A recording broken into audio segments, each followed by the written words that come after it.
नमस्कार।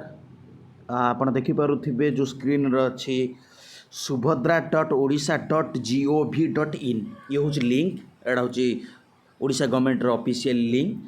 आपण यही लिंक रे ही क्लिक करेंगे, अन्य कौन लिंक रे भी क्लिक करेंगे कारण एबे बहुत किसी स्कामर जो मैंने से लिंक को क्रिएट करी आपणकर तथ्य को चोराउछंती।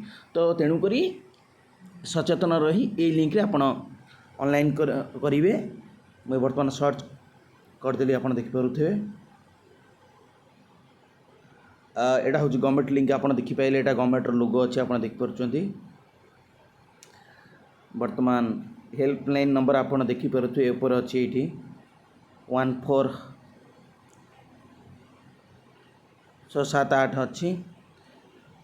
एठी तो योग्यता मानदंड एवं आवेदनकारी दायित्व एवं आवेदन प्रक्रिया तीनोटी जिनस रही जेहेतु आपण को वर्तमान समय न्यूज तो आपको सब जन सारी योग्यता मानदंड यदि आपको मुझे देखी दूसरी योग्यतार मानदंड कौन रही है।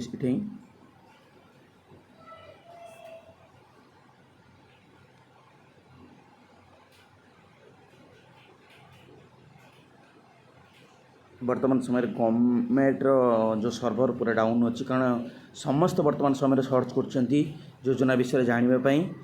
तो बरणी ये रही योग्यता जे यही योजनार लाभ पाइबापी समस्त महिला हिताधिकारी निम्नलिखित योग्यता मानदंड पूरण करने आवश्यक। आवेदनकारी ओडिशार बासिंदा होइथिबा आवश्यक। आवेदनकारी NFSA एवं SFSS अंतर्भुक्त होइथिबे। NFSA SFSS रु वंचित थिया परिवार जड़े महिला सुभद्रा अधीन रे आवेदन करिपारिबे जदि तांको परिवार वार्षिक आय 2.5 लाख रु अधिक होई नथिवो। यही योजना अधीन रे योग्य हेबा पई आवेदनकारी बयस धार्य तारीख अनुसार 21 वर्ष किंबा अधिक एवं 60 वर्ष कम हेबा उचित। आधार कार्ड लिपिबद्ध होइथिबा जन्म तारीख तांको बयस गणना पाई ग्रहण करा जीवो। एठी लिखाई कि आर्थिक वर्ष 2024-25 वर्ष पाई धार्यता 1/7/2024 तारीख सुधा महिला बयस 21 वर्ष ताठारु अधिक एवं 60 वर्ष रु कम होगा आवश्यक। तेणु आवेदनकारी जन्म तारीख 2/7/1964 ठारू 1/7/2003 पर्यंत होगा उचित। ये लिखिं 24-25 जदि जड़े महिला 1/7/2024 पर 21 वर्ष अतिक्रम करेंगे तेरे योजना अवधिर अवशिष्टि वर्ष गुड़िक वार्षिक 10,000 टंका मिल। सेहीपरि जो महिला 1/7/2024 पर 60 वर्ष पूरण करेंगे योजना अवधि अवशिष्ट वर्ष गुड़िक यह सहायता दिज्व नहीं। अयोग्यता लिखाई ए संपर्क में आमर आवश्यक ना। मैं आपन को योग्यता विषय आपन को जन देती। बर्तमान समय आम जाना आवेदन प्रक्रिया देखंतु अधिक सूचना पाई मु क्लिक करुचे ये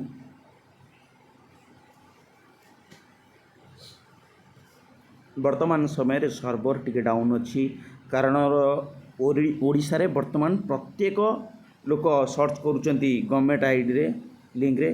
तेणुक समस्त व्यस्त भी अच्छा तेणुक यही भाई क्षेत्र में आमको भी टे लेट लगे। बर्तमान मुझे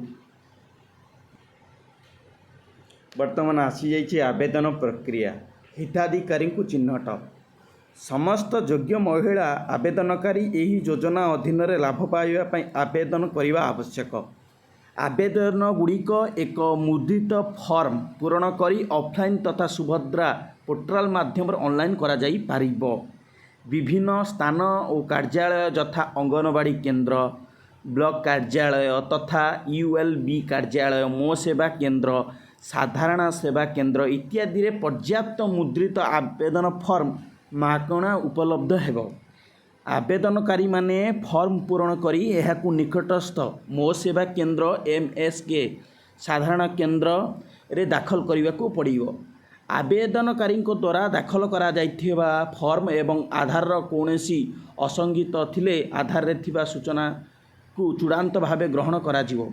संगृहीत समस्त आवेदन को सरकार पाखरे सद्यतम उपलब्ध डाटाबेस सहित जांच करा जिवो एवं आवश्यक स्थले क्षेत्र अनुसंधान माध्यम जांच करा जिवो।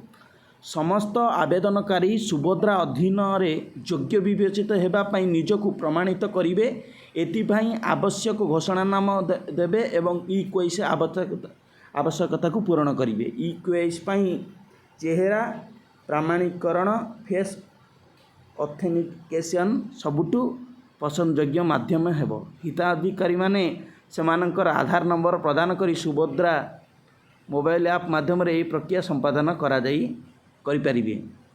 जड़े हिताधिकारी सुभद्रा पोर्टाल माध्यम ओडिशा रे थिबा तांको साथी अन्य समक्ष भौणी मानक सशक्तिकरण एवं कल्याण को समर्थन करने पाई स्व इच्छा सुभद्रा बाहरिबा पाई चयन करिपारिबे।